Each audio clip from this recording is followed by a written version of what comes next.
So, hey internet, and welcome back. So today, we are going to be playing Seduce Me, the Otome. I don't think you'll have a problem with that baby face of yours. Thank God, because I watched my video again, and I was going to go back to here, but it looks like I didn't have to. So yeah. Did I just say I hope you guys like this video? Sorry, I meant to say, hey internet, and welcome back. So today, we're going to be playing Seduce Me, the Otome yet again. The reason I haven't been uploading recently is because, number one, it takes hours to edit. You don't need to know this. And number two, because, well, I just haven't feel like recording, but today I did, so yeah. On stupid rant. And I figured out how to cut my videos, so that's good. Now I don't have to worry about, like, yeah, I can even cut this out if it's too long and boring, so. It probably is, but I'm not going to cut it out because it takes a long time. I looked over to see Sam join the duo, crossing his arms and raising an eyebrow at his brothers. What are you two talking about? We got into contact with the human world again. Come on, Ezreal.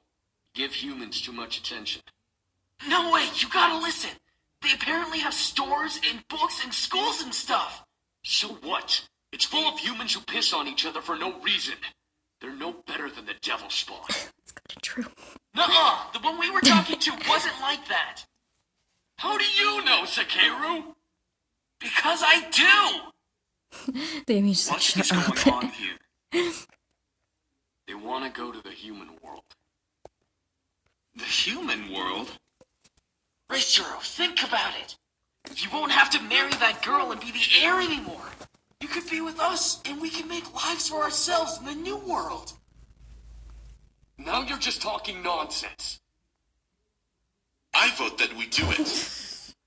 Huh? Oh, not you two. Think about it. This may be our chance to finally get away from this political nonsense we're stuck in. We may be nobles, but we're still our own beings. Okay. Alright, Eric. Estrao is in. What? Ezreal! Stay out of my head. Whoa, so how do we get there? Are you kidding me? You don't even know how we'd get there. A simple spell should work, but it would require someone from the human world to help us get there. We can ask him! Oh, he'd definitely help us. He's just like, are my brothers okay? I'm not so sure about... Reisra, aren't you tired of pleasing Father all of the time? I am, but... If you stay, you'll be married off and become ruler of Father's kingdom. You'll have no time for yourself or with us, and you'll be constantly at war with the other realms for power. You'll most likely turn into the spitting image of Father. Damn. What he's saying is get your head out of your ass and let's go. If you don't say yes, I'll drag your princely ass with us. I don't care what that bastard of a father wants. Come on, Racero! All right, let's do this. Oh, whoops. I couldn't believe what was happening. I was seeing the history of their lives before my eyes. They were nobles, and James was their heir to the kingdom the commander ruled. They were nobles, and James was their heir to... they were nobles, and James was the heir to the kingdom the commander ruled. Even more so, he was going to be married to Diana. They sacrificed everything to leave and be together. They'd rather be free than remain in their noble roles. I started to feel a little jealous. They were able to leave while I was still expected to be what my father wanted me to be. How they were able to leave was uncertain still, but I knew I would learn in time. I closed my eyes and mentally asked Damien to end the vision. As soon as I asked, the world around me slowly vanished, and I was brought back to the bedroom where I sat with my head nestled in Damien's hands. My vision began to clear, letting me fully see the boys around me, all with concerned faces. So, you now know exactly who we are. Yep. Diana's the girl you arranged to marry. Not anymore. Once we left, the arrangement was broken. With no sons to marry off, her dad couldn't go through with the marriage deal. I have a cold, by the way. Don't worry, it's not COVID, but... Diana is here for us, that means she's trying to save her kingdom from being attacked. That's not true. She wants to rule our kingdom. Having one of us will give her the right to our kingdom, as much as we'd have right over hers. So she's a gold digger! No, she just wants to save hers. Well, with a kingdom like ours, what succubus wouldn't want to marry us for it? It all made sense. She wanted them so that she could finally take over an imposing kingdom. Kingdom. She knew that despite her powers, she wouldn't be able to fight against their father. So she had to find another way in. That manipulative. Before I could continue, I felt my head suddenly get heavy and dizzy. I gripped my head, mewling under my breath. What the... I took too much. I'm so sorry. Rest now. There's no need to do anything more today. The boys suddenly rushed over and helped me lie down as my vision was painted in white polka dots. I needed sleep badly. Instantly, I closed my eyes and let darkness consume. Ow! I did it on purpose, by the way. My neck just cracked. I closed my eyes and let darkness consume me. After what seemed like hours, I finally woke up, slightly refreshed. My body knew that if I slept any longer, I'd be up all night, which was not part of the plan of the day. I rubbed my eyes and sat up, letting a soft groan escape my lips. In response, something beside my bed shuffled, causing me to look over. It's Corona, quick run. I didn't know what I was expecting. Okay. Beside me, sitting in a chair beside the bed, was Damien, rousing himself up to see me awake. I smiled at him. Oh, whoa. I smiled at him, seeing his slightly ruffled hair and tired eyes. Oh, you're awake. How do you feel? Better than you. Better now that you're here. Damien nodded before he looked down at the bed, taking my hands into his. I'm sorry. This is all my fault. Damien, it's not your fault. No, it is. I was the one who wanted to come to the human world. I convinced the others to come with. If I never did that, we'd never have put you in danger like this. Quickly reached over and put my finger on his lips, stopping him from going any further. I didn't want to hear anymore. Damien, it's okay. I wanted to help you out. I offered to let you all stay. Nothing is your fault. I sound terrible. Oh my god. I should probably get some tea. I gently moved my hand and cupped Damien's cheek, staring at him with concern. I didn't want him to hold guilt in his mind about the whole ordeal. Diana was desperate and she'd hunt anyone for them. It wasn't his fault. She was desperate enough to hunt them down. Sorry. One thing bothered me though. Why did his dad scorn him? Why did Damien want to run away? The others seemed a little obvious, but Damien was a mystery. However, before I could be vocally curious, however, Damien gently held my head in his hands. Damien? Damien frowned and simply held me. I'll show you everything. He heard it. Our thoughts. Damien let out a small laugh, a hint of depression lingering in the breath he let out, before he focused his energy into my head. My vision blurred, and suddenly I was back in the demon castle. Oh no, help. I expected to see Damien wandering about the halls or with his brothers. However, I found him alone, sitting on the foot of the throne, tearfully curled into a ball. The room smelt of blood, but my eyes couldn't look away from the tearful Damien. Damien. I knew he couldn't hear me, but I instinctively called out to him. He looked lonely. Where were his brothers? Why are you crying? Oh, Damien picked his head up suddenly as I did. As did I. Grandfather? Who are you? What do you want? I just want to know if you're okay. Who are you? Don't be afraid. I'm just a friend. Friend? I stared completely in shock.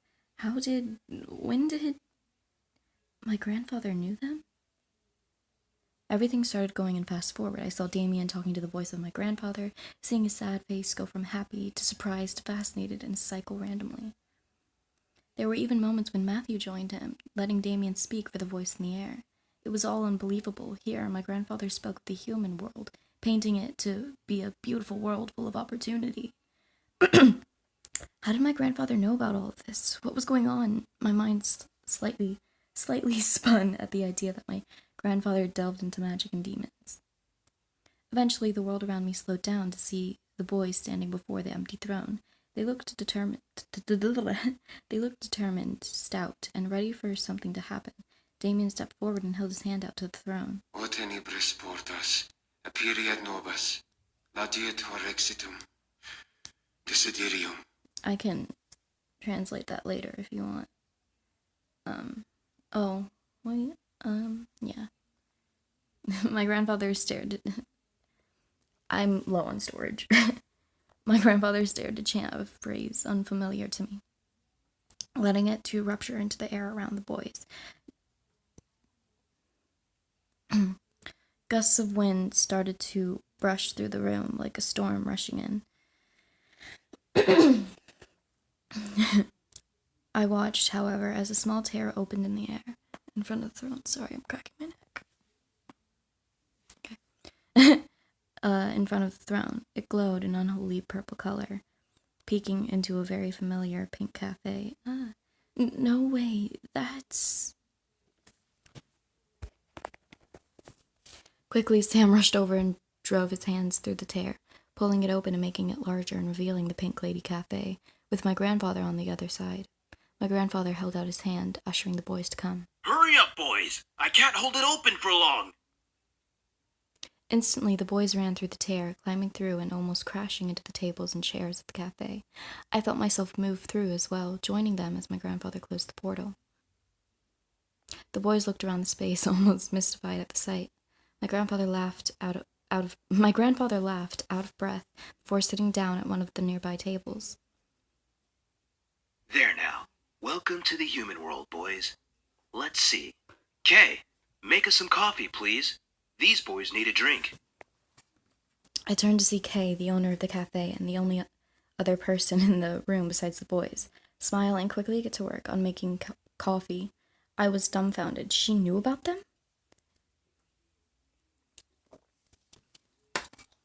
I felt myself getting dizzy at the thought, but I shook my head out and tried to focus on what was going on. My grandfather looked at the boys up and down before chuckling again. The boys must have still been speechless. You'll need a spell to cover yourselves up. Humans don't exactly have horns or parade around naked. Sam's like, man, fuck this. I don't want to wear clothes. The boys looked at each other before collectively nodding and focusing their energies. There they are. Before my eyes, they went from demons to human-looking demons. Okay. They looked to each other, ecstatic at their new looks. My grandfather, however, cleared his throat and brought the attention back to him. Now don't be rude to Kay now. Sit and enjoy some coffee. It's the best in town. The boys obeyed, obviously in his debt. I looked at Damien's face and he was almost in tears with joy. I could tell that he was beyond happy to be in the human world. Aw, this fucking bird won't shut up. Can you guys hear it? It's so annoying. I almost felt like crying for him, but I couldn't understand why. Maybe it was his facial expressions, or maybe it was because I would meet him soon after this fact. Eventually, Damien stopped the magic, lowering his hands and letting me come back to reality. I held on to Damien, who kept a hold of me to make sure I didn't faint. Everything felt so wrong, and yet it all made sense at the same time. My grandfather knew magic. My grandfather helped the boys. He cast a spell on the mansion and on me to protect me. I was the one who convinced everyone to come to the human world. I was also the one who asked that man, your grandfather, to bring us. So he helped you come through? What happened after? He gave us a wallet full of fake IDs and maps of the world. He told us to go anywhere we wanted and that he would pay for everything so we wouldn't have to use our magic.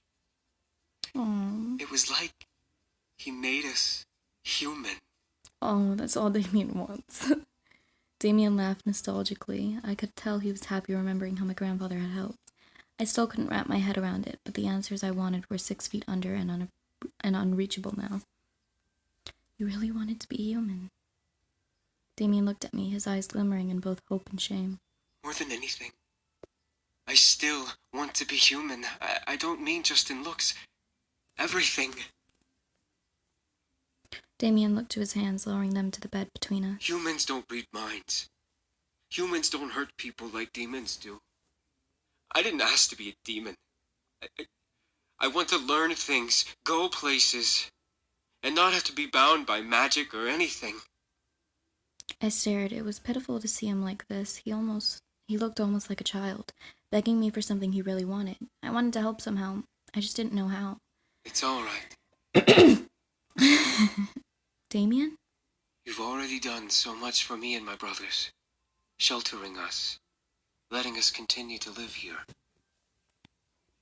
Damien frowned, though, gently caressing my cheek with his hand. I don't want you to get hurt because of us. Oh, sweet baby. Damien